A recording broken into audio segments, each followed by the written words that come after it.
Hello, everyone. This is Michael Moule, former APBP board member and president. I'm honored today to be hosting this and emceeing this event today. It's 25 years celebration. It's a long time. We're going to have a great program for you today. We have some people that have been around the organization from when it was started. We've got our APBP awards today and a panel discussion for today. Briefly, there were some Zoom tips sent out to everybody, just a one-pager that shows you how to use Zoom, and you can use that to change your views. The side-by-side view is typically the best way to view both a person speaking and a screen at the same time when the screens are being shared. Everyone right now is muted. When other speakers come up, they'll be unmuted and their videos will be turned on. Use the chat anytime to comment, to ask questions of the panel, or just say whatever you want. You can just use it for anything you want. If you want to say congratulations to somebody or cheer for the folks speaking at the time, feel free to do that. And you can share anything you want through the chat. There will be a toast at the end of the talk that we're going to do on APBP's founding and early history. So at that point, we will be asking everyone to turn their cameras on for a few minutes for that toast. I'm located in Hawaii at the moment. I live out here on the island of Kauai, so I'll be toasting with water since it's the middle of the workday for me. But those of you in appropriate time zones after work, feel free to toast with an appropriate beverage. I don't have anything else for the intro here. So with that, I'd like to go ahead and welcome our speakers for the APBP founding and early history discussion, so we can hear about some history of the organization. So I'd like to welcome Jeff Olson, Kit Keller, and Andy Clarke. And I'll let them introduce themselves because I know them all for many years. They know themselves a lot better than I do, so I'll let them introduce themselves and go into this discussion. Thank you, Jeff, Andy, and Kit. I'm going to step off for a bit, and I'll be back at the end of this discussion for the toast. Thank you, Michael, and what a treat it is to be part of this. And I think as we'll hear in the next bit of discussion, how amazed we all are that 25 years later, we have a chance to think back to some of the founding of this organization, and some of us who were in the room where it happened and can remember some of those stories. I'm Jeff Olson. I'll just quickly introduce myself. At the time of APBP's founding, I was the State Bicycle and Pedestrian Program Manager for New York State. Went on to run the Millennium Trails Program for the White House, at which time I shared an office with Andy Clarke in DC. And also started the first university course in walking, bicycling, and trails at UAlbany, and taught for more than 2 decades. And many of you probably more recently know the last 17 years as a principal with Alta Planning and Design and Alta Bike Share.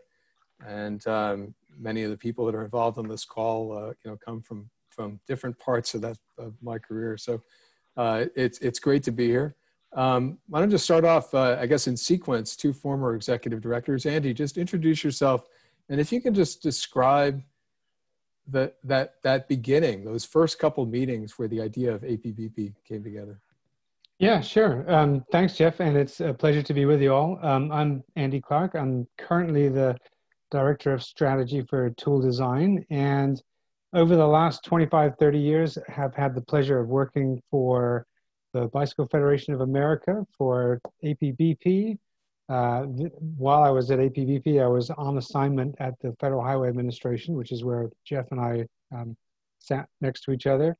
Couple of years at the Rails to Trails Conservancy, total of 15 years at the League of American Bicyclists, and currently at Tool Design. So bounced around a little bit, and I think the sort of two observations I'd make about the start of the organization are that we first talked about the idea of creating an association for bicycle and pedestrian professionals at the Montreal Velo Mondial conference in 1992. And there were about 50 or so people who got together at that conference and basically decided no, we shouldn't do that. There were, at the time, fledgling organizations within ITE and ASCE and APA and TRB that were working on bicycle and pedestrian related issues. And the general consensus was, we don't need another organization. We need to get those organizations on side doing the right things for bicycling and walking. But within 2 years, by the time we got together in Portland in 1994, there was again a consensus that actually we need a bunch of people to look at. We need to look after ourselves and acknowledge that we're in a unique profession, in a unique role in the organizations where we work, and that there is indeed a need for the organization. And then, as a kind of a marker for the longer discussion in the evening, I'll point out that in 1995, when the organization began, there was no Vision Zero. No one had coined the phrase complete streets. There was no Safe Routes to School program. A lot of the staple things that we talk about now and take for granted it just weren't there. If you talked about bike equity in 1995, the chances are you were a old white vehicular cyclist complaining about the discriminatory traffic laws that wouldn't let you ride in the middle of a travel lane on a 65-mile-an-hour highway with a 10-foot paved shoulder off to one side. That was our, the vision of what bike equity was. So that's all to say things have come a long way, and I'd like to think it's in part because of the role APBP has played, and getting it started was a joy and a privilege. To be able to hand it off to someone like Kit was also a huge relief and an honor. And I think Kit can lay claim to having just professionalized and put the whole organization on a solid footing. So Kit, I'll let you explain how you did that. Well, thank you, Andy. And it's wonderful to see so many friendly faces. And thanks to everyone for being here this evening or this afternoon, depending on your time zone. I am living in Cedarburg, Wisconsin, and many of you know I'm a recovering lawyer. And I first got mixed up with Andy Clarke when we worked together at what was then the Bicycle Federation of America. And we did a series of iced tea conferences around the country. And that was one of the very first transportation bills that included bicycling and walking as legitimate transportation. So that was a lot of fun. And I remember being in Montreal for those discussions, and there wasn't a big group in the room as I remember, but everyone who was there was just charming and full of vision and hope for what could be in terms of walking and biking.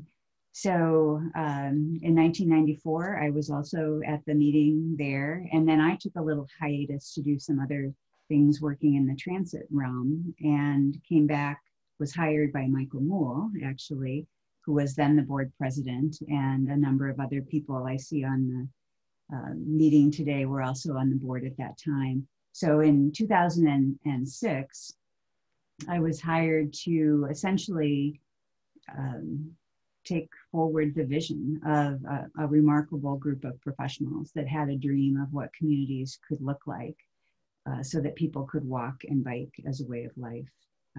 And some of my fondest memories include the webinar series that we did and continues to this day to give so many people not only an opportunity to continue to learn, but also to build really collaborative communities and networks of professionals at the local level through the webinar program. And chapters were another thing that happened under the time period that I worked with APBP. So I'll turn it back to you, Jeff, and we can have some conversation. Yeah, it's interesting. First of all, for everyone listening tonight, and there's a large number of people out there, we're just a small representative sample of so many people who've had a role in making this organization great. And we're honored to do that, but we also want to acknowledge that we can't even begin to thank everyone as much as we'd like to try. But, with that said, Andy, I wonder if you could take us all the way back to what I remember as the sort of room at where it happened at Bike Fed. we'd had those first couple of meetings had taken place. I know I was not in Montreal, had not started my job at New York DOT yet, and came to a meeting. I think it was held in collaboration with TRB, and maybe some of those early board members. I know Charlie Gandy was there with us, and if you can remember back to that very beginning meeting, and we scribbled on the back of a napkin the letters APBP and actually named the organization. Just tell us what that was like. We were in your office at the time. Well, I mean, the recollection is hazy, obviously, because it was 25 years ago. But I think that the passion, the enthusiasm, the desire to advance a profession that was just emerging was palpable. I mean, that was what kind of drove us on, was the realization that all of a sudden there was a sort of a critical mass of people, in part because of the IST legislation that created the state bicycle and pedestrian coordinators, but just because there was a burgeoning interest in active transportation, which it was not called back then. There was just this enthusiasm. And I think to this day, one of the hallmarks of APBP is the willingness and the desire and the enthusiasm of people to share their expertise and to help their colleagues along, whether it's through the listserv or the webinars or whatever it is. It's a very inspiring ecumenical group of people who just want to help each other succeed and their communities succeed and the work they're doing succeed, which is, I think, exceptional. Yeah, so I think that was kind of the mission was, we did early on, we did, I think in 1990, there was a survey done. In 1995, another survey was done of bicycle and pedestrian coordinators or program managers. And, we began to get a sense of the fact that there was a very diverse set of backgrounds that people came from interior decorators to architects to lawyers to recovering lawyers to politicians, the occasional engineer, a good number of planners, and just we needed to sort of establish the profession as a thing, as an equal to engineering or planning or other professions. And I think that was kind of the early inspiration was the need to if you like, to get ourselves taken seriously, so we could come up with some explanation to our parents as to what we did for a living and didn't have to explain it in strange terms. So the early heady days were exciting just because it was a new, dynamic, exciting profession to be out in front of. And as you say, Jeff, there were a lot of people who carried different parts of the organization forward and got things started. When I became the first executive director, it was a little convoluted because it was in order for APBP to be part of the Pedestrian and Bicycle Information Center and to play that role, we needed someone on site at Federal Highways. So I was at Federal Highways where John Fagan was my sort of direct boss. But actually, my boss was Charlie Zagier because he was at UNC because that was where the PBIC contract was. But actually, Jennifer Toole, it was my boss then and still is today because she was president of APBP at the time. So for 3 or 4 years, I had 3 different bosses at the same time, which was a little challenging. I mean, I don't like having 1, let alone 3, but that's another issue. So yeah, that was kind of the inspiration for getting started, was to build a profession, to establish the profession and give ourselves some credentials and some status. It's really amazing that worked because some of you just saw the photo go by of the 1993 State Transportation Bicycle and Pedestrian Program Managers meeting in San Diego, the first meeting of its kind of all 50 states. And we honestly thought if we could just get those 50 people to join an organization, it would be a big accomplishment. And we're really amazed at the beginning to see how many people joined who were consultants and city coordinators. And, bear in mind, this was at a time long before either Alta or Toole had been founded. Chuck Flink probably had one of the very few firms that existed that was specializing in what we would now call active transportation. So, you know, Kit, I think I just saw one of my highlights of my involvement in APBP was a photo just went by of the Lifetime Achievement Award, which one of the great honors I've had. And I was wondering if you could talk about, in your time as director, what were some of the real highlights, the moments that stand out for you? Well, certainly all of the opportunities to present awards to the professionals who were doing remarkable work in the field, and to see people start as brand new professionals and grow through the years to be leaders in the profession, that has been probably the most exciting thing for me. So y'all out there, keep it up, keep pushing the envelope, because you make it happen in communities. I think the international scan has to be one of the highlights, the international scan that USDOT did on pedestrian and bicycle safety and mobility. And it was in 2009. And at that time, the team that was chosen by USDOT consisted primarily of engineers, and they were working at the state or federal level. So there really wasn't a voice for people working at the local level.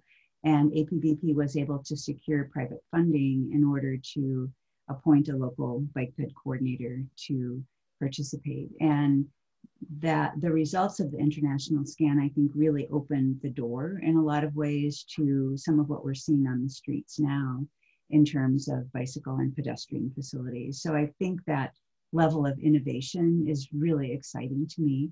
And it's something, again, that APBP members are really good at. And thank you all for that. You know, I was going to ask each of you, as I think one of the things APBP was good at was always trying to have some fun and instill that sense of community in what we did. You know, we've talked a couple times in the last few weeks about the great Buffalo billiards nights at TRB. I know Charlie Denny's out there, you know, and helped organize those, and that was a lot of fun for a lot of years doing that. What are some of the things, when you think about that community, that you wish we could have done that maybe we didn't get done yet? I know, Andy, at one time we talked about trying to get coordinators at all of the MPOs in the country legislated, in addition to having them at the state DOTs. So if there is something you could think of looking forward, and we're going to get to this later in this webinar, what are some of the things we didn't do that you kind of wish we had? Goodness me, I think I'm going to duck the question and say the one thing that worries me about 25 years having passed is that we have simply not made enough progress across the board. I mean, yeah. So I think we just need to. What I wish we could do is pick up the pace and change the professions that we work with, the engineers, the planners, the architects, all of those folks, just more quickly. We don't have time to waste, and I think I get increasingly concerned that we don't lack for technical solutions. We don't lack for answers. We know what to do. We know what the issues are. We just are not getting the job done fast enough. We are not transforming our communities for bicycling and walking and transit quickly enough. And I wish we could pick up the pace. And I think that's why that's so great that we have a whole new generation in this webinar and in APBP's future that at least the foundation exists for. Kit, how about you? Oh my gosh. One of the things I would love to see is a wider representation of people in walking and bicycling, not only actively doing it, and certainly I think the COVID-19 situation is really, I don't know about your communities, but I am seeing so many more people out walking and biking, and the interest is so strong right now. So it's a real opportunity for APBP members and the organization as a whole. It's a pivot point, and capitalize it on and make sure that you're pushing the envelope. I think I would like to see more apps actually, and more opportunities for visually seeing the diversity of people who walk and bike. I don't know about you, but when I do an emoji on my phone of a person walking or biking, it does not convey the joy of walking and biking to me. And I'd like to challenge APBP to put forward an app that will give us a good selection of the fun and joy of walking and biking. Well, I'd add another challenge. I hope that we could find a way going forward that some of the people that are involved tonight, many of the founders whose names we've just touched on, to remain involved and to find a way to engage the first 25 years with the next. Maybe this is an annual event, or there's a different way that we all could communicate together more often, and not just share some of the fun stories, but also share some of the ideas. I know, looking at that 1993 photo, I said earlier that the smartest thing I did at the beginning was to know to sit behind someone like Dan Burton and Andy Clarke and stay right about there, because we were just beginning to figure out how to do what we were doing, and yet there were people before us who had, and then the Michael Ronkins and the others that could help us get to that next level. And I see Charlie Denny's quote up on the screen right now. These memories are just, I hope everyone enjoys this evening and this webinar. And we look forward, but we also really have had some great joy in making this happen. So with that said, we're going to do something next that I think everyone will really appreciate, which is a toast. And I'm going to turn this back to our host, Michael. We're all supposed to have a bottle of some kind, and Andy, for this particular moment. And I guess, as I said, I think one of the things we really wanted to see as part of APBP from the very beginning, so we always know how to have fun. So thank you all. It's always been great to be part of this, and let's hope we can just keep going. Thank you. Thanks, All Jeff. right. Thank you, Jeff, Kit, and Andy for that wonderful trip down memory lane. That was excellent, and the slides were amazing too. Kind of watching you all watching the slides was really fun to see those old pictures and testimonials in there. So if everyone can please go ahead and turn your cameras on for a quick toast. So it's going to be a lot of people on the screen now. It's good. To see everybody, you might have to scroll to the right. I've got one full screen now with 25 people on it already. Second screen, wow, filling up fast. This is amazing.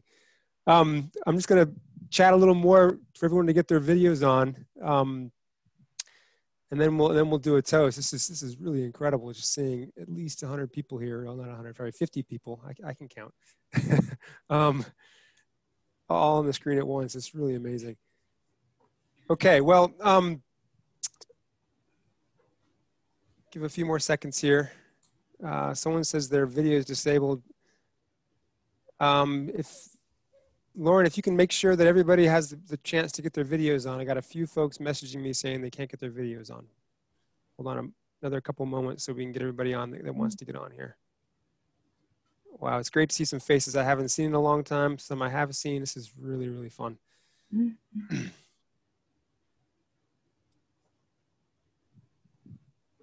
Wow. Scrolling back and forth. This is great. 3 screens now.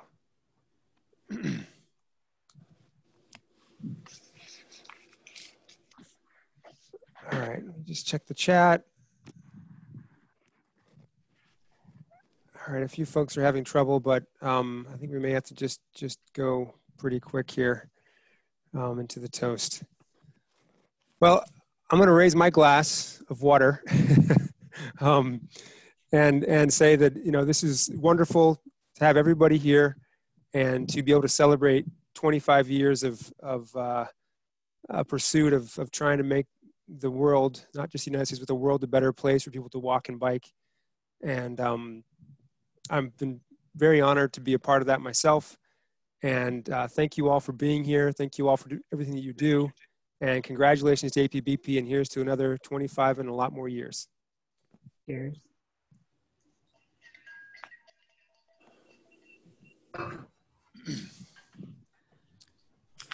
Okay, well, thank you, everyone. Really appreciate it. Great to see these faces. I wish I could spend more time looking at all these faces. There's some folks here that I haven't seen in a long time, and it's amazing. I'm almost going to tear up here. Wow, this is incredible. All right, well, thank you, everyone. Before we move on, if everyone go ahead and turn their cameras back off again, that would be great. And we'll move on to the rest of our agenda. So next on our agenda is the APBP Awards. So let's find out who won the awards for 2020. There's going to be a video that shows who won the awards, and as each are announced, feel free to put a congratulations into the chat for the award winners to see. So I'm going to go ahead and turn off my camera and mute my microphone, and Lauren will go ahead and turn on the video and broadcast to everyone here who won the awards for APBP. And just as a quick note, the Lifetime Achievement Award is going to be at the end of the whole agenda. So this is just the 5 professional awards here in this video. Thank you very much. I'll turn off and be back after the video.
Congrats on the APBP Young Professional of the Year Award. Thanks so much.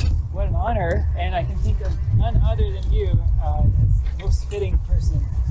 Oh, I really appreciate that. I had the pleasure of working with you on the Ontario Provincial Design Guidelines for Cycling, and I've attended some of your Bike Mind storytelling events and got to work with you as well at APBP Ontario Chapter. And I'm just so impressed with all you're doing for the profession and for cycling in general. And really, congratulations on a job well done. Keep it up. Thanks so much, Sean. And thanks a lot for willing to be my nominee. It's been, or my nominator, I should say. It's been really nice working with you. I always appreciate the positive attitude that you bring to your work, and you really are a path forger.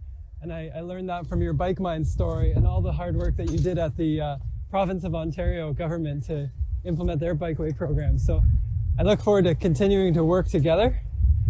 And thanks to the APBP for making these awards happen too. Yeah, likewise. Here's the award. Thank you. All right. Cycling.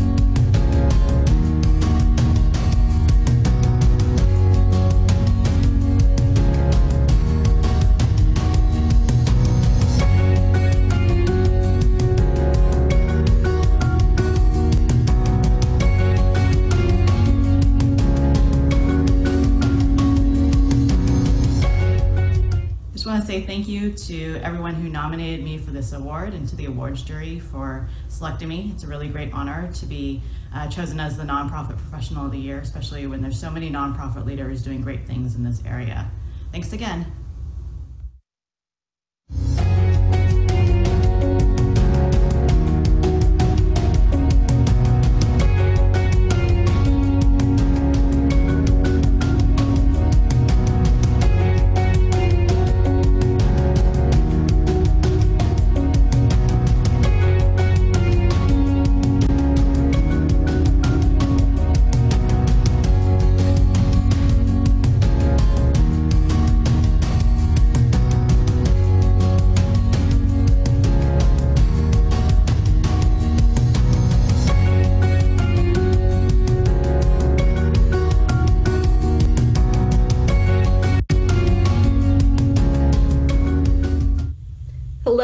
thank you to the Association of Pedestrian and Bicycle Professionals for selecting me for this year's Public Sector Employee of the Year award.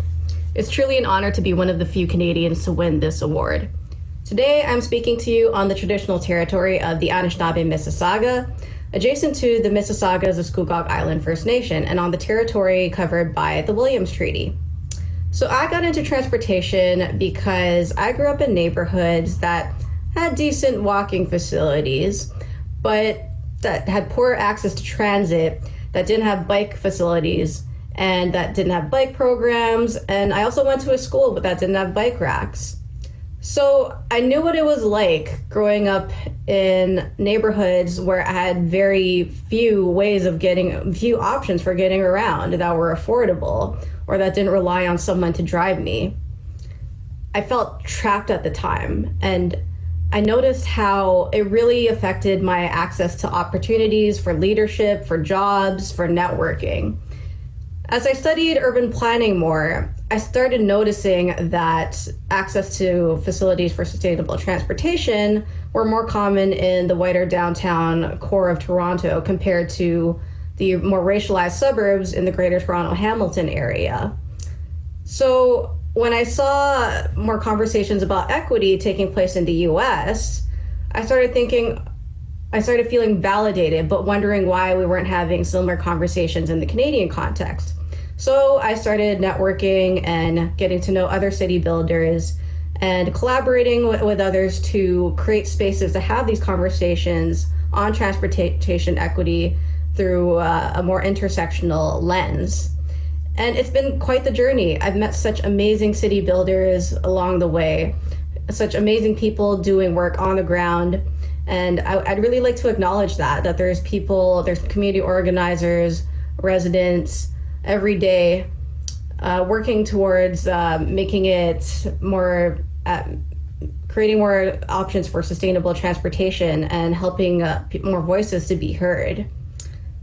I'm very honored. I'm very lucky to have such a supportive network. I've had many people who have believed in me, who have encouraged me, and who have mentored me along the way.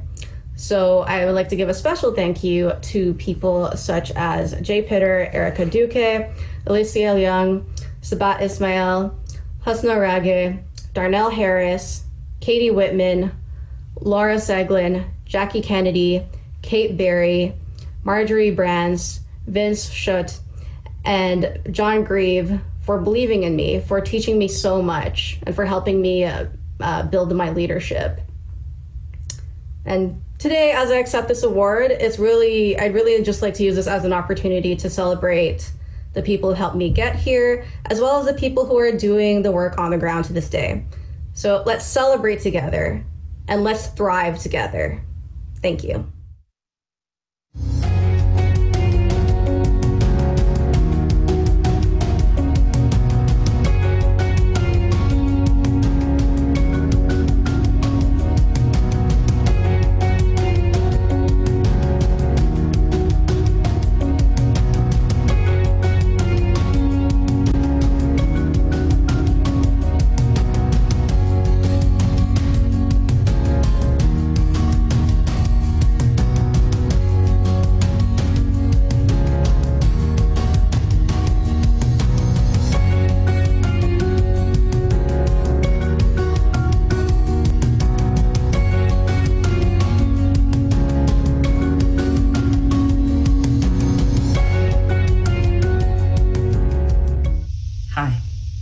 My name is Tamika Butler, and I want to thank APBP for honoring me by naming me this year's 2020 Private Sector Professional of the Year. I couldn't be more excited to win this award. Maybe I don't look excited because I'm just sitting in my living room, but there is so much happening in the world. As I sit here on stolen Tongva land, and I think about the pandemic ravaging our country, as I think about the parents trying to figure out how they're gonna educate their kids while also putting in the hours they need to provide for their families, I am also completely devastated by the continued killing of Black people I know that this is something that has really been a struggle for some of us who focus on transportation, especially active transportation. Those of us in the private sector might be wondering, is what we're doing enough? How is it helping? How is it saving Black lives? I know I have struggled with that myself. There was a time where I was on a team with a bunch of consultants figuring out a project, and we were talking about how we wanted to engage the community. And someone said something that was tokenization. And I asked myself, what should I do? I decided to speak up. I didn't know how it was going to impact me. I didn't know how it was going to impact my career. I didn't know how it was going to impact my relationship with other consultants. But I knew how it was going to impact the community. I knew it would be better. I knew it would center them. And so I said something. Half of the consultants on the team, well, we had uncomfortable conversations. We struggled through it. We figured it out. We're stronger than ever as friends and colleagues, and we know that the project is better. The other half of the consultants, they were offended. Their white fragility flared. Things were said and done to me that made me oh so aware of what it is to be a Black woman in this profession when there are so few of us. I have been called angry. I have been told that I'm not a good consultant, that I don't know how to follow the Consultant 101 playbook. I have been questioned. What's my experience? I don't even have a planning degree. But what I do have is my integrity, and I have an ability to think clearly about who we should be centering in our work. When you look around the table and you don't see people who look like me, you don't see folks with disabilities, you don't see Indigenous folks, you don't see older adults, you don't see queer people, trans people, you don't know how you will reach people who don't speak English. If you're having those questions, you have to figure out why your table looks the way it does. And for those of us who look around the table and we realize we're the only one, I know how lonely this career can feel.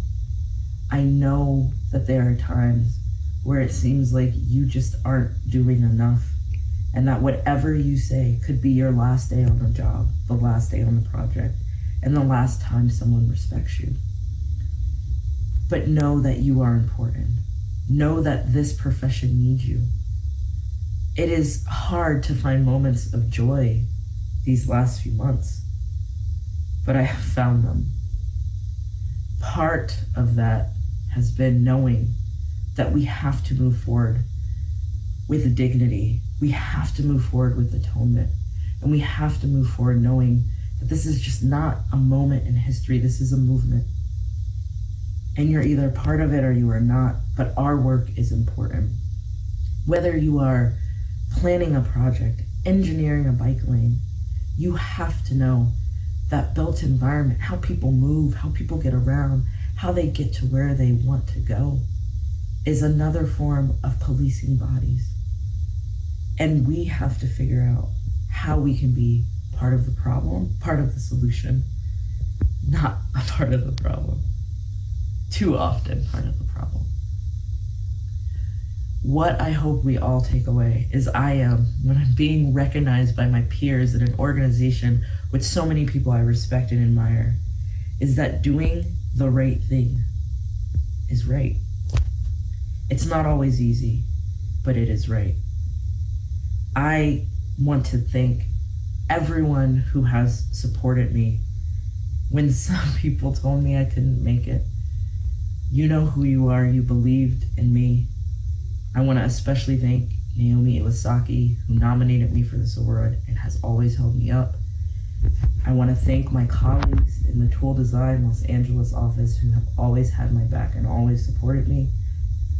I want to thank my other colleagues at Tool who were fantastic to work with. And more than anyone, I want to thank my wife and my son. My son is a Black boy, and I want a world where he can run, where he can walk, and he can come home to me. My wife has been there when I've cried, when I said I couldn't make it, when I talked about what people have said to me and done to me. She always believed in me.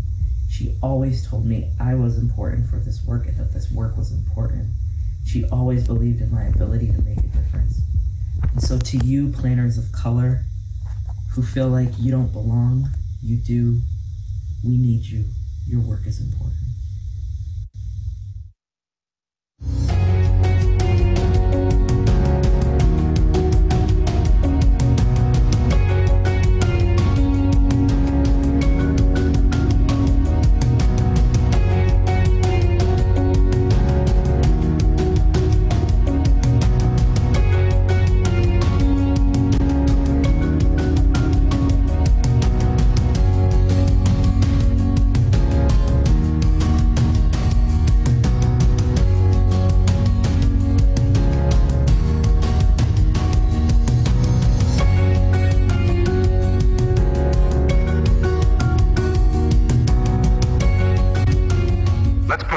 Stereo stylus in this groove.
I'm so honored to receive this award from the organization whose members I consider to be the primary audience for my research.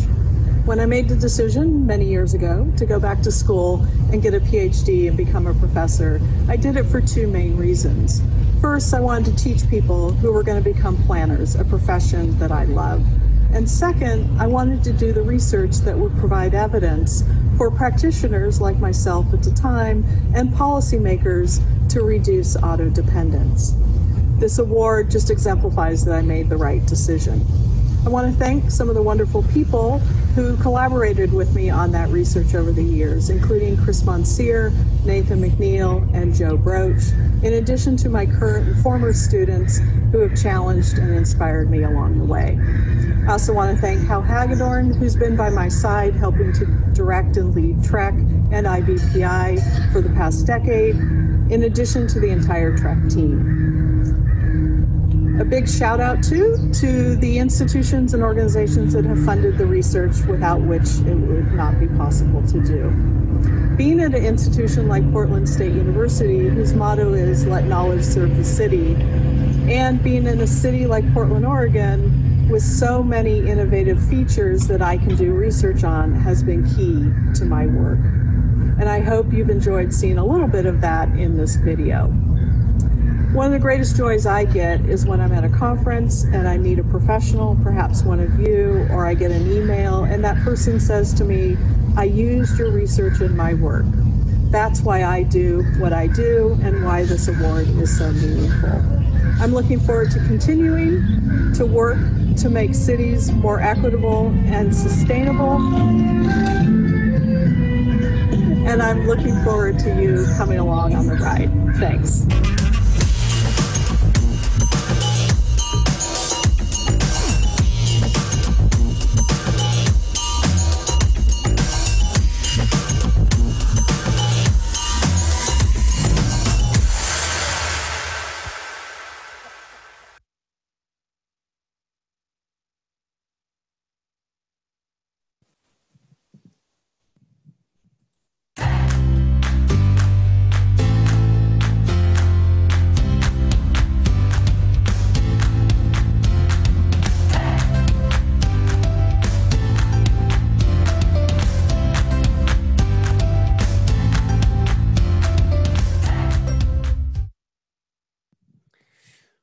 Wow, that was amazing.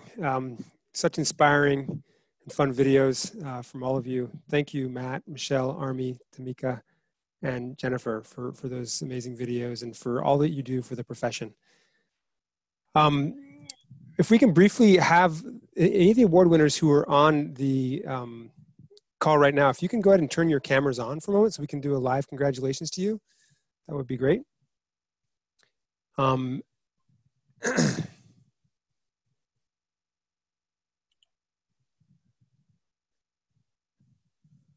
All right, looks like, oh, they're all here. Great. Oh, wait, one more. Where's Matt? Maybe he didn't make it on today. Anyway, congratulations to all of you. I'm going to turn my video off just for a moment. I'll keep talking though, so that we can get a screen capture of the four of you here together. And again, congrats on all that you do and for being such great members of the organization and doing everything you do in your communities and around the country and the world. It's always humbling to see these reports from the award winners, just and all the new faces in our community and what they do. Okay, thank you, award winners. If you can turn your cameras off, we'll go ahead and move on to the next item on the agenda. And stay tuned for the finale of the session here today for the Lifetime Achievement Award winner. That'll be the last thing that we do. Dan Burden popped in briefly. He'll be on at the end to present that award. So I'd like to invite Amanda Leahy, Carol Kachadorrian, and Seleta Reynolds to join us for a panel discussion at this point. I think all four of us are former or current APBP board members, and at least some of us have been presidents. I know Seleta and I both, I think. So thank you all for joining us here today. And let's start with some introductions. I'll briefly just give a little more information about myself. I'm Michael Moule. I'm the Chief of Engineering with the County of Kauai Department of Public Works at this point. I've consulted and been in public sector roles in pedestrian and bicycle transportation for, believe it or not, 25 years. I started my career, my first transition to a pedestrian and bicycle focused job in 1995, just right same time as this organization. Been involved almost, but not quite from the beginning with APBP. And I'm pleased to be joined by Carol, Seleta, and Amanda for this panel discussion. So let's go with Seleta. Why don't you go first, followed by Carol, then Amanda. Tell us a little about who you are, where you're located, and what APBP means to you. Sure. So I was just weighing in the chat, actually, that somebody said the last time they saw me was at karaoke in Boulder. And for those of you who are in Boulder, you remember that it was a 1,000-year flood event. And we got evacuated, and the hotel, actually the conference hotel, the bottom floor itself flooded. And so, yeah, that night we stayed at that karaoke bar because we were trapped there.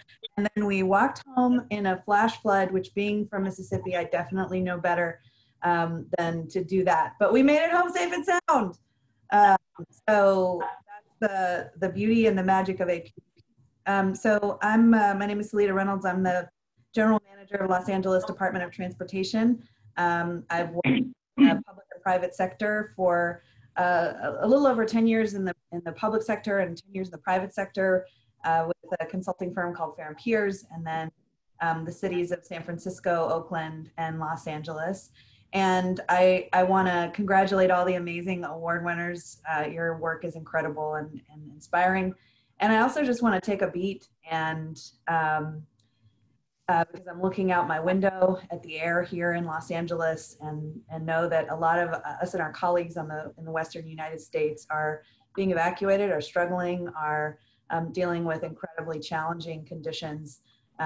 And I would be remiss if I didn't just mention that because I know a lot of us either live in the West or love the West, and you know, it's an incredibly challenging moment. What APBP means to me, so I got my first job as an intern at the City of Oakland's Public Works Agency in 1998 when I graduated from college with a history degree, which was totally useless in the Bay Area in the late 90s. And Catherine Hughes took pity on me and gave me a job, an internship, and told me that I needed to put 300 bike racks that were down in the parking garage on sidewalks around the City of Oakland. And somebody connected me with APBP. And almost immediately, I had a group, a community of amazing leaders and people who were incredibly generous with their time to help me do this job. It was my first job. I really needed to keep the job. I was terrified. And without people like Barry Siderman in Cambridge, Arthur Ross in Madison, Ben Gomberg in Chicago, Adam Gubser in San Francisco, who were there, I probably would have lost that job and ended up doing, you know, what all good history majors do, which is wait tables. So I was really thankful and grateful and took on professional generosity as one of my own core values because I had been so inspired by what I found in this community. And I went to Philadelphia. I think then it was called Pro Bike, Pro Walk in Philadelphia in 1999 or 2000, and found out that this huge community of generous and wonderful people were there and would come together and have an amazing time together. So it's without question an organization that I've given a lot to because it's given a lot to me, and I'm, you know, it's really meant everything to me in my career to have this community of people to be able to come together and have that kind of shared storytelling, therapy, wisdom, knowledge. There's really not a lot of places like it. Thank you, Seleta. Carol. Oh gosh. Hi, I'm Carol Kachadorrian, and I am currently the founder of a active transportation consulting firm called Double-Tailed Collaborative. Until early April, I worked with Tool Design for 12 years. And before that, I worked for Washington, D.C.'s transit agency for 11 years. My last gig with them, my last bit of work with them was starting an Office of Customer Access Programs. I had, through a series of serendipitous events, I learned in the early 2000s about active transportation and really got the bug for it. And so when I left WMATA, I within 6 months was hired by Tool Design and had a very steep learning curve in terms of active transportation. One of the reasons that it connected with me so much is I realized that, like many of us, the difference between our personal lives and our professional lives when we do the work that we do is nearly indistinguishable. And I think we come at our work from different perspectives, depending upon where we are in our lives. And I hope that APBP can be there for us and allow us to contribute to this expanding body of knowledge and expertise as we go through those phases in our lives. So my current phase started about 8 years ago as I was nearing 60 and was thinking about that last bit of my professional career. I'm feeling the impact of aging, both physically and mentally and socially and professionally. And I realized that there was a real opportunity for me to focus on active transportation for older adults or older adult mobility. And that was developing that in a different kind of way for our profession, and APBP was something that I wanted to do. So a year ago, I nominated myself to be on the board of directors, and I am. And I'm very pleased to be that. My work on older adult mobility has been an interesting ride, if I could use that word. My challenge has been to articulate how we move beyond that 8 to 80 trope. And I understand that's an easy way for people to think about planning for older adults. But I have to say that being 8 is not the same thing as being 80. And that there are changes in your life as you approach 80 that I think we can do. We can learn more about how to incorporate into our work. So there are mental health issues, there are physical issues, there are social issues. And I'm developing those tools, and I'm hoping that we as a profession will begin to use, such as an older adult typology, a tool that's based upon the life-based mobility assessment that public health professionals and social service professionals use. And I'm happy to say the 50-plus cycling survey, which is now in its 3rd year. And next week, AARP will publish an article about it. It's not just about aging. I do want to emphasize, Tamika Butler and I are kind of simpatico on this, that understanding the needs of people as they age and older adults really is a diversity, equity, and inclusion issue. We all hope that we have the circumstances to live long lives and be an older adult with good health. That we have meaning in our lives and a sense of purpose, especially now when what we hear about COVID-19 is that we are elderly and we are vulnerable. And we need to stay home and not be active. That is certainly not the case for all of us. And so what that is ageism in many respects, and these can have powerful negative impacts on people, resulting in exclusion, demeaning thoughts and actions, and a loss of dignity. I felt it in different parts of my life. And I have to say my children express ageism to me, and I have to fight back. So I would say, just as we welcome conversations that move us towards equity, it's equally as important to think of understanding people as they age in the same vein, and have genuine conversations with older adults about their lives, their experiences, what they need now, how they can remain active and engaged. And so those conversations will move us away from making the assumption that all older adults are the same, they all live in nursing homes or assisted living facilities, and that we know what's best for them, that they can't tell us what they need. So on this 25th anniversary of APBP, my hope for the next 25 years, that we include older adults, genuinely include older adults in our diversity, equity, and inclusion work within the organization. Cherish those folks that have been in the profession for 20, 30 years, cherish what they have to offer, which we're doing tonight, and also in our work with clients to move them along as well. Thank you. Thank you, Carol. Amanda? Yeah, thanks, Michael. So hey, everyone. You know, this seems like such a simple and unassuming question. Who are you? But identity is such a loaded topic, and it is also the perfect place to start. So by way of introduction, my name is Amanda Leahy. My pronouns are she, her. I identify as a white, able-bodied, and neurotypical 35-year-old, cisgender female. I am queer, I am a wife, and I'm a mother of 2 beautiful boys. I live in Berkeley, California, and acknowledge that I inhabit the ancestral and unceded territory of the Chochenyo Ohlone people. I like to walk and bike for transportation and recreation, and I am passionate about environmental and social justice. And it was the intersection of these interests that led me to Kittleson and Associates, where I work as a transportation planner, and also led me to this great association of professionals. To me, APBP has offered an environment of continuous learning and development, and community has been an ongoing source of motivation.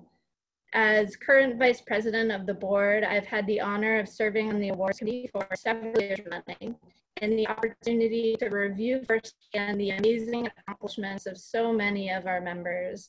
So hats off to the group we saw accepting their awards this evening. I'm truly grateful for and humbled by your accomplishments and the achievements of so many of the folks within APBP. In my role as co-chair of the policy committee, I've participated in some riveting dialogue on hot topics facing our industry and have been on the front lines of developing our policy statements, which I hope you all are familiar with and find useful. And as chair of the Diversity, Equity, and Inclusion Task Force, I am challenged to make APBP an anti-racist and an anti-ageist organization and center diversity, equity, and inclusion in all that we do. And I look forward to sharing more about that group's efforts if the conversation goes that way today. But I'm glad to be here alongside the fellow panelists today and excited to see so many folks joining. Thank you, Michael, Amanda. I think you should answer that question too. Okay, I was just thinking about that as thinking you guys have seen enough of me today, but briefly, who am I? So I was born in rural Oregon. My mother's Black, my father's white. Sadly, my hometown is being ravaged by wildfire right now. My mom's house is fine, but 10 of her friends have lost their homes. So that, one more thing out of 2020 hitting many Western states, as you mentioned earlier, Seleta, on top of the justice and equality issues coming to a forefront again, as they have many times, and of course COVID-19. Briefly, I started my career at the Oregon Department of Transportation and moved into the pedestrian and bicycle program in 1995, again 25 years ago this year, and working under Michael Moule, who is one of the past Lifetime Achievement Award winners for APBP. And then was the city traffic engineer for Asheville, North Carolina, consulted exclusively for about 12 years. And then now I'm the chief engineer, I should say, for the county of Kauai. And APBP is, it's been around a little longer than I've been in this industry, or about the same. I got involved, I think, in 1997, if I recall. My first national conference was the pedestrian conference that was the very first national pedestrian conference, I believe, in 1997 in Washington, D.C. And it's been incredible for me, especially as I transitioned into consulting back in 2002-ish, having the support. Just the listserv back then was huge for me to be able to just learn more and connect with people. And eventually, and soon thereafter, joined the board of directors of APBP. And was president, I think, for 3 years of the 6 years I was on the board. And it was just incredible to be able to have people on a national level thinking in similar ways that I think with respect to trying to make our communities better for walking and bicycling. And now, we evolved so much, all the issues you three just talked about, with trying to make sure that we're addressing everyone who walks and bikes, and not just generally making it better for walking and bicycling. And I've had the opportunity to work in a lot of small towns in California. When I consulted there, here on Kauai, it's an interesting, totally different environment with small communities as well. And I've just been glad to be involved and get all the things that I've gotten from APBP, and hopefully be able to return to the organization, to the members. So thank you, Seleta, for asking me to answer the question as well. But I'd like to get at a few questions. We don't have a ton of time left, but those were all amazing statements from the three of you. I think I mentioned sort of the three major issues that I think are, among many that are affecting our country right now. COVID-19 being, the biggest, I think, that's just changed the way we think about everything. And then justice and equality issues, and systemic racism, and good conversations about that. Thank you, Tamika, for your thoughts earlier. And I want to hold up her magazine cover. Bicycling Magazine recently came out, and the feature in there that she helped produce with several African-American people around the country involved in cycling. But I want to just talk about the COVID issue. The first question, I guess.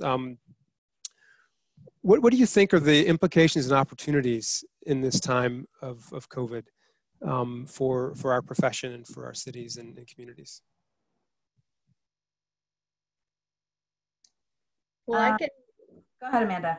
Okay, I'll start. I mean, I think so this public health crisis has really illuminated the importance of active transportation to public health and well-being, and has normalized concepts like slow streets, increased adoption of active transportation in a way we haven't seen before. At the same time, it's really further revealing the disparate impacts of the disease on Black, Indigenous, and people of color. And I think that, you know, this current time of COVID in combination with continued acts of police violence that has really increased awareness and urgency around anti-racism efforts. And so now more than ever, we know that taking no action is really not acceptable, and that social justice doesn't just happen organically in planning processes and outcomes, and it needs to be intentional and implicit and integrated in our work.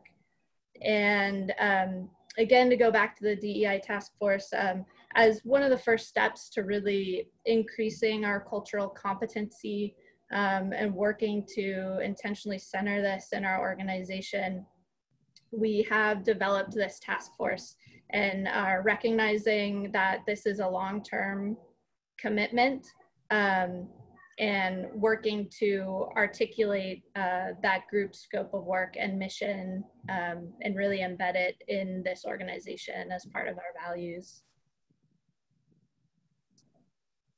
Yeah, I was just going to say, you know, at the beginning of the sort of, you know, in the US, at least, when we had sort of a growing realization that the pandemic was about to become a really slow motion tragedy that was going to unfold over a long period of time. And there was a moment where everybody was, it was very eerie. In most of our cities, there were no cars on the street. Everybody was sheltering in place, and after contending with the great toilet paper shortage in 2020, that, you know, there was a lot of what I would call opportunism, a lot of people pressuring me, at least, and I'm sure a lot of others, like, if you don't use this moment to turn Los Angeles into Copenhagen overnight, you know, the planet will burn and it will be all your fault. And this is the time, right, to take every street and convert it into something overnight. And I understand that viscerally, as somebody who has fought so hard for, you know, tiny scraps of bike lanes in many different places, and how tempting that was. And on top of that, Amanda, to your point, that it was a moment when these ideas were being normalized. You know, Bogota, Paris were doing all of these things. But from my perspective, what I was observing is the effects of decades of overtly racist decisions in the transportation sector being plain. COVID is a respiratory disease, and the places where its effects were being felt the most and to the greatest extent were places that lived in the shadow of freeways, where people live in the shadow of those disproportionate health impacts from transportation leading up to this point. And what I thought about a lot was that what I think the opportunity of the moment is for non-traditional, countercultural, iconoclastic thinkers, like the people that have always gathered together at an APBP, from the first generation of bike and ped coordinators, who are really, you know, a bunch of hippies and poets who happened to get these jobs in their organizations because the state forced them to do it.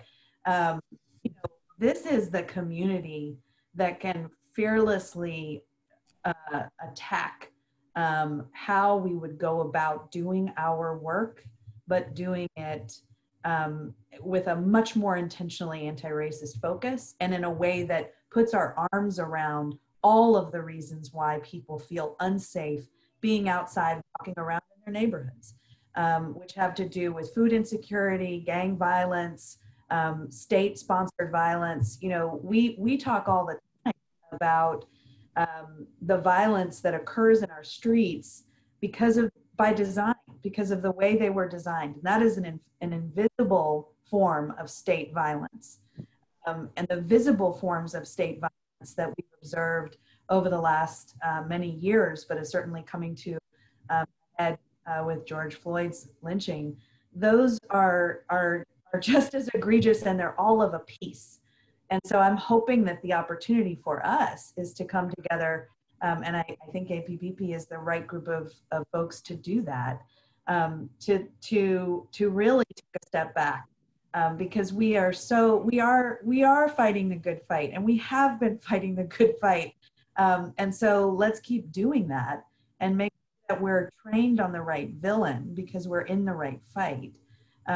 So I'm hopeful that the work Amanda's doing, the work the organization is doing continues. And I remember maybe 15 years ago when transportation planners started talking to public health professionals and epidemiologists and people like Dick Jackson, and the forefathers and foremothers of thinking about public health and public spaces and the connection between the two of them. And there was resistance then to, people saying, wait a second, are you saying that we have to to eliminate smoking before we can build this bike lane? Like, no, we just want to build the bike lane. And APBP was a place that welcomed in that diversity of thought and that found a way to make the tent big and that found a way to get better projects, more interesting questions, more creative solutions because of how big the tent can be. And so I'm hoping that that's what the opportunity is for our profession, coming out of and continuing to make our way through this tragedy that we're living. Thank you, Seleta. So Carol? if I could just add, kind of bringing it down, some things that Seleta said. I had an opportunity in July to do some work on slow streets to present at Baltimore Data Week, and I did a case study on Oakland, and it was interesting to learn how the city adjusted its public engagement approach during the process of trying to identify slow streets. And so the point is, as a profession, we are changing the way we engage the public so we can make sure that we include people of all ages and races and, income levels and abilities.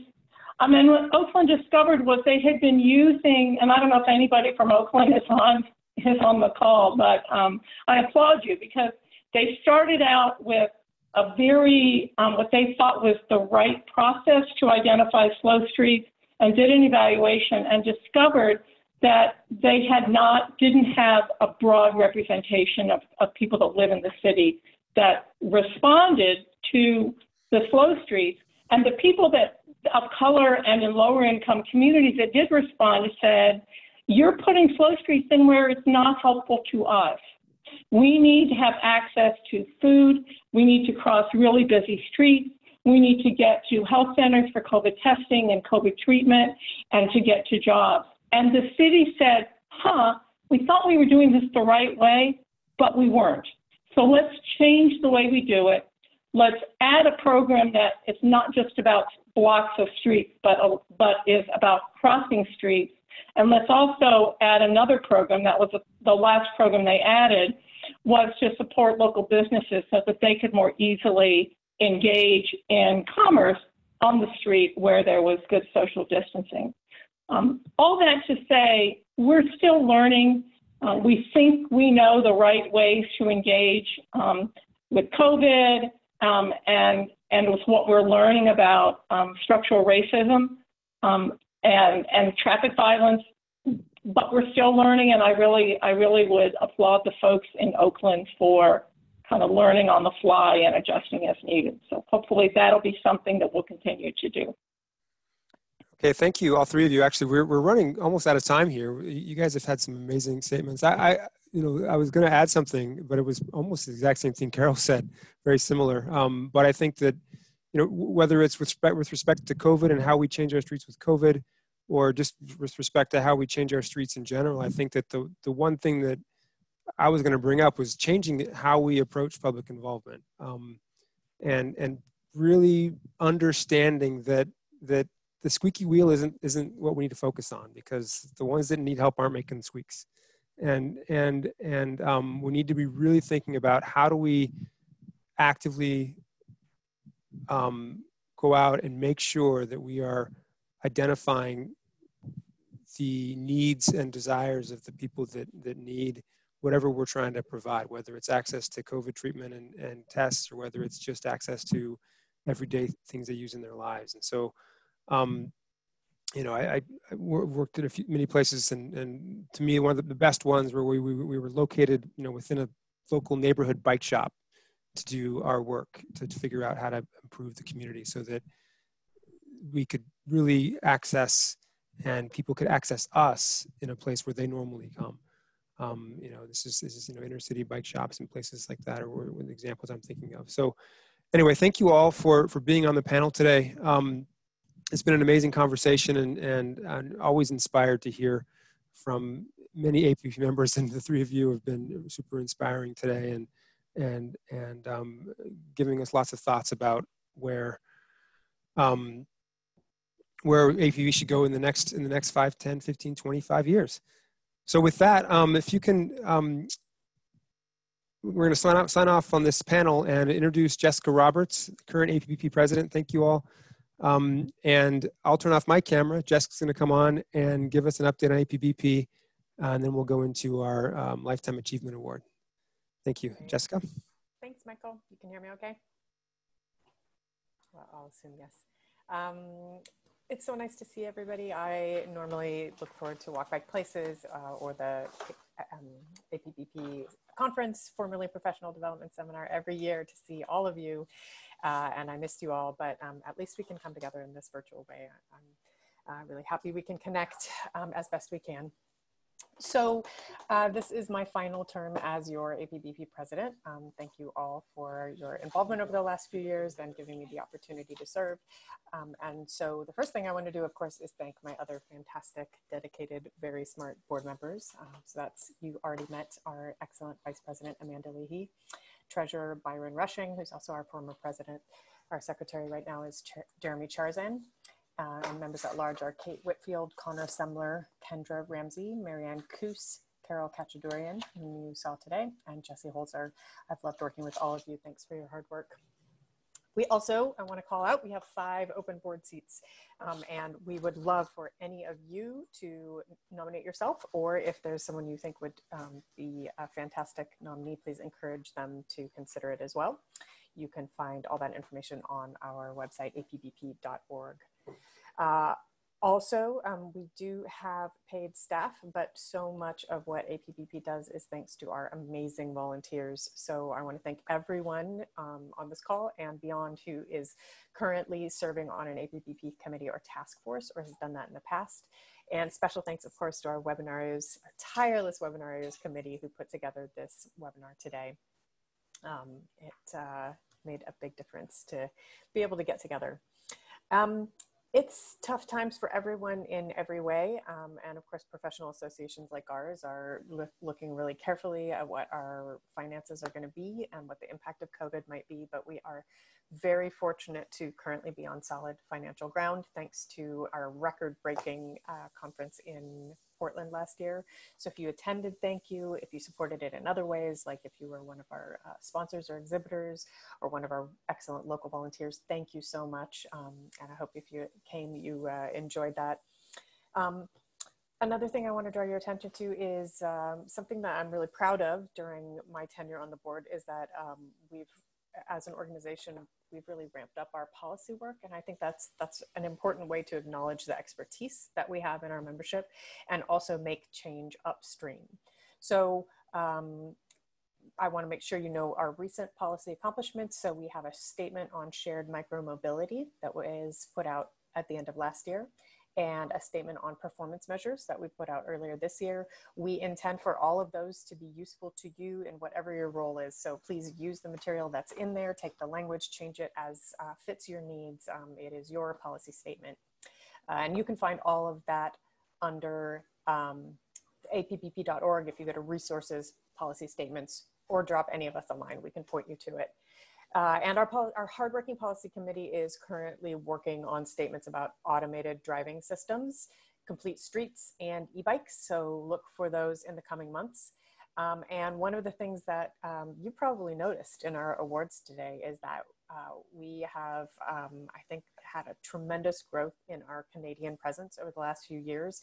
We are grateful for our Canadian members and excited to see the community that's forming there. And so one of the things we want to do is make sure that our policy statements are useful to all of our Canadian members and not just responding to the US policy context. We will be working on that. And if you have ideas on policy statements that you would like to see, or guidance that you'd like to have from APBP, please drop us a line, info@apbp.org. And also in the policy realm, we continue to work on a contract basis with Karen Whitaker, who is our policy specialist. And she has helped us make a lot of good connections last year. So we, during the virtual bike summit from the League of American Bicyclists, she helped us to coordinate a track of APBP professional development sessions. And we focused on bicycling and walking research and safety.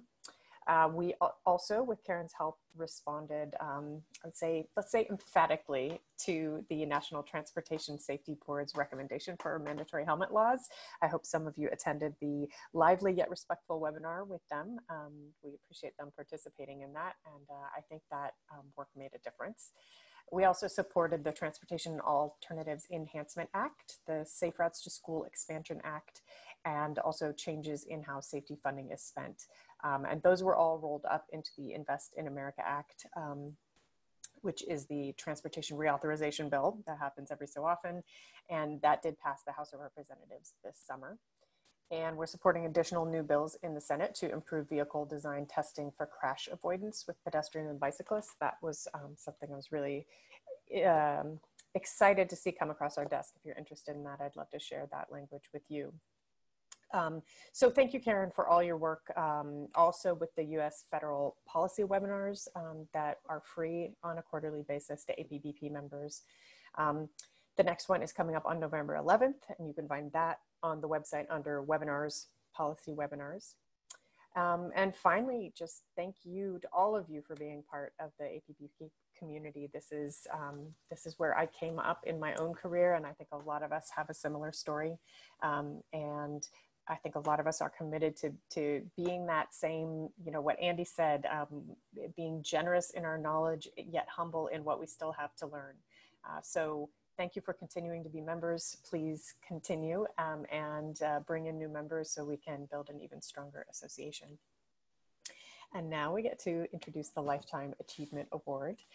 Very exciting, it's our finale. And Tony Hole made a really nice suggestion. There are some previous Lifetime Award winners on the call, and we'd like to invite them to turn their cameras on at this time. And feel free to send them comments in the chat. But at this point, I want to invite Dan Burden to join us. He was our very first Lifetime Achievement Award and is the perfect example of why, a Lifetime Achievement Award does not mean you get to stop working. Look at how much you've accomplished since then, Dan. So he will do the great honor of introducing our award winner this year, 20 years later. Great. Thanks, Jessica. And I want to thank everyone who's making the contributions you are. That when the first award winners were able to receive the award, it was quite lonely out there. And but we've grown a movement that's just amazing. And so as we move into this presentation, I want to acknowledge several things about our profession. First of all, virtually everyone here is seeing active transportation as a purpose in life. So few people have a purpose in life in their profession. And but also belonging to the right tribe. These are the things that extend everyone's life and give people a better path to wellness and health and so on. So I think that's so important to express. At any rate, as we acknowledge or prepare to acknowledge this year's winner, I want to point out the very sad fact that two of our award winners have passed. John LaPlante, who hopefully many of you know, died of COVID this year. He's one of the early people to die of COVID after traveling abroad, and also John Williams. The contributors in this list are just absolutely stunning. And I think our award winner this year is going to be number 24.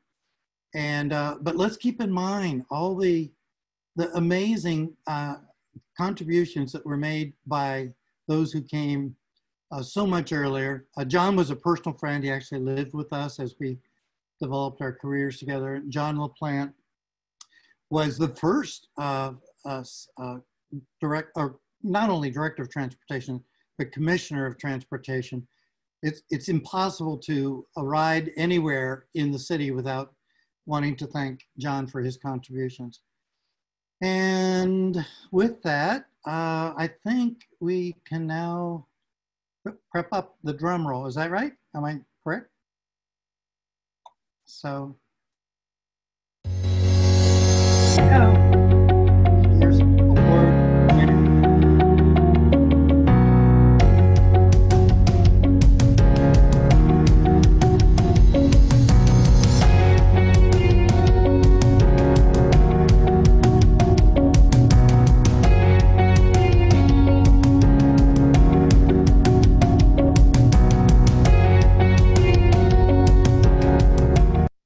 Hi, I'm Peter Firth, Professor of Civil and Environmental Engineering at Northeastern University, and I'm honored to be this year's recipient of APBP's Lifetime Achievement Award. The award reads, "In appreciation for your enthusiasm as an educator, advocate, and researcher, you have elevated the discourse for better bicycling and walking while empowering professionals with proven research. Dr. Firth's development of the bicycle level of traffic stress tool gave practitioners a new approach to assess community bicycling conditions. The training he provides to students and his contributions through the Transportation Research Board and APBP have been instrumental in bringing safe and sustainable multimodal networks into practice in North America." And Peter, my personal congratulations on receiving this award. I know that you have... My life was changed forever by a layover on a trip that my son and I were taking to the Middle East in 1995. An 8-hour layover in Amsterdam, where we went into the city and discovered bicycles and bike paths everywhere. I made a way to be able to live there on a sabbatical within 2 years. And after that, when I came back to the United States, I started speaking up for following the common sense approach that I had seen in Holland. And that's where I discovered something was really screwed up in the American engineering profession as regards bicycling. There was this firm belief that separating bikes from traffic was dangerous. No, you should never do that. Bicycles belonged in traffic. They were part of traffic, and the absolute best thing you could ever provide for bikes was a bike lane, even if the speed limit was 50 miles an hour, and even if there was rampant double parking and dooring risk. Well, because I'm a member of that profession, the engineering profession, I said, I've got to work to change this. So first, we worked to prove that cycle tracks, also called protected bike lanes, are not mortally dangerous. America didn't have any we could study, but Montreal did. And so we studied Montreal's bike paths, and no surprise, we proved that the streets with cycle tracks were far less risky to cyclists than the alternative routes. Another paper with the same conclusions was published within a year by a group from the University of Vancouver, and together, I'm glad to say, those two papers buried forever the ridiculous idea that separating bikes from traffic is inherently dangerous. Secondly, I wanted to deal with the fact that many of the so-called bike facilities we had in America, these bike lanes and signed bike routes, were actually places that hardly anybody would be willing to ride a bike in. I coined the term traffic stress and postulated that most people are only willing to endure a certain amount of traffic stress, and beyond that, forget it. They'll leave their bike at home. Cities at the time, when they made a bike map, oh, it was a complete grid. You could get from, connecting every place across the city. But I knew that the reality in cities was that if you took away the high stress roads, most people really couldn't get from here to there on a bike if they only were willing to ride on low stress facilities.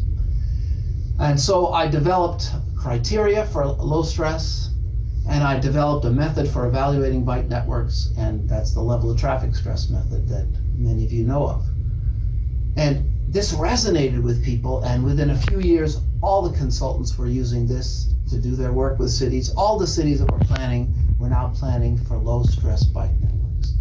I can't tell you how gratifying it is whenever I see a new cycle track, a new advisory lane, contraflow bicycling, some other intervention made so that there's a low-stress way for people to ride from here to there.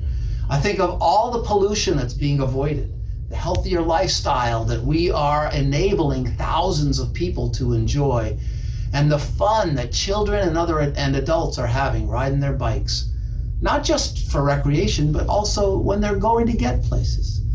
And it's incredibly rewarding to know that I contributed a little bit to this. But even more, it humbles me because I know that by myself, I couldn't have done anything. Our cause, safe and attractive bicycling and walking, attracts some of the greatest people on earth. And I'm really glad to be one of you, and glad for all that you have accomplished. You're really making things rock, and I'm really glad to be one of you.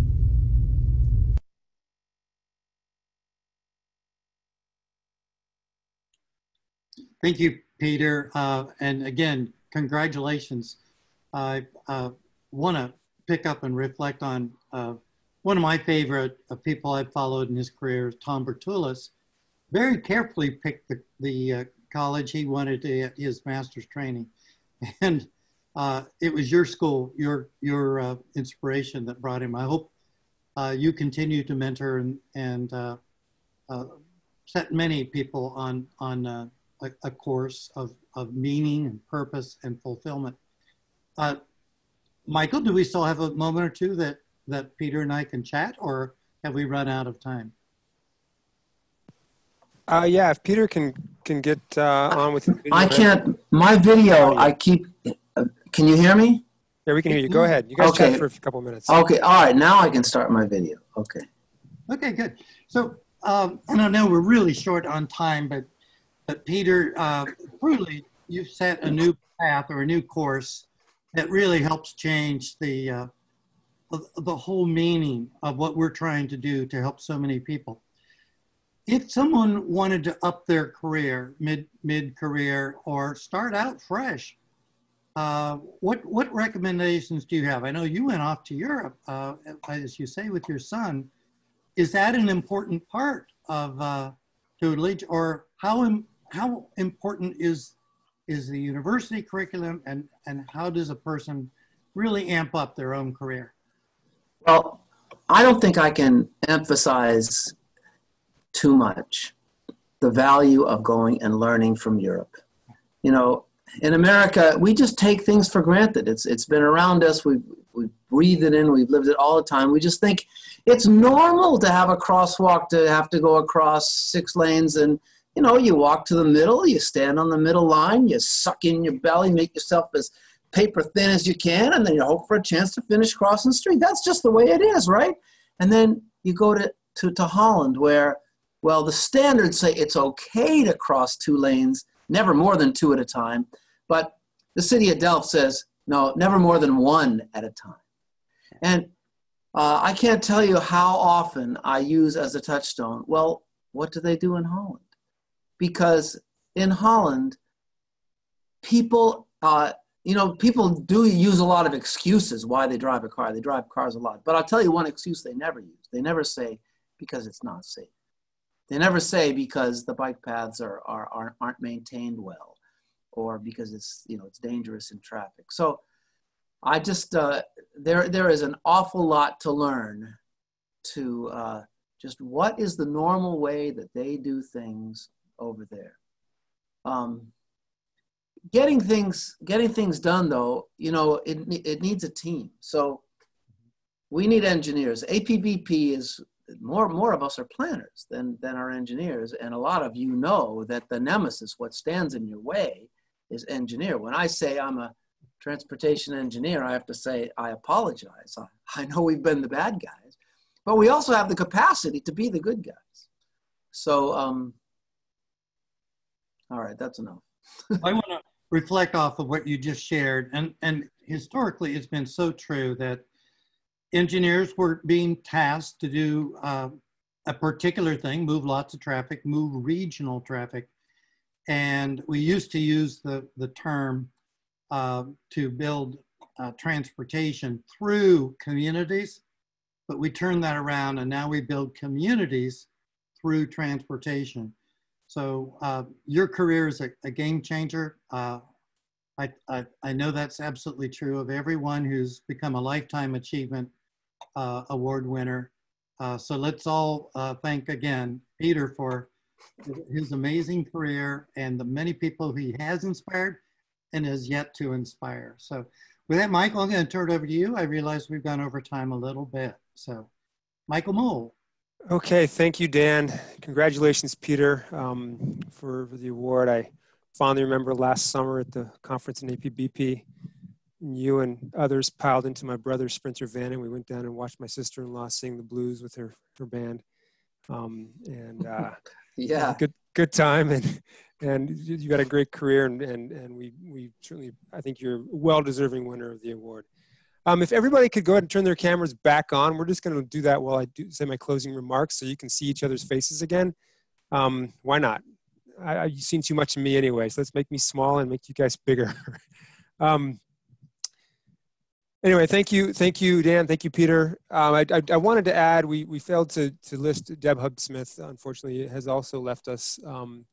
So in memoriam to Deb and John LaPlante and John Williams, to three outstanding Lifetime Achievement Award winners who served this country and this organization well.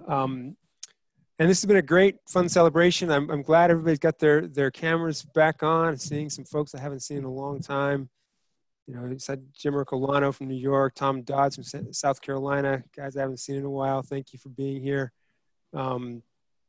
Yeah, several retired folks got to join us today for this, and it's really, really fun to see everybody here. So congratulations again, Dan, or again, Peter, and thank you, Dan, for your participation on this, and congratulations to all of the award winners for this year.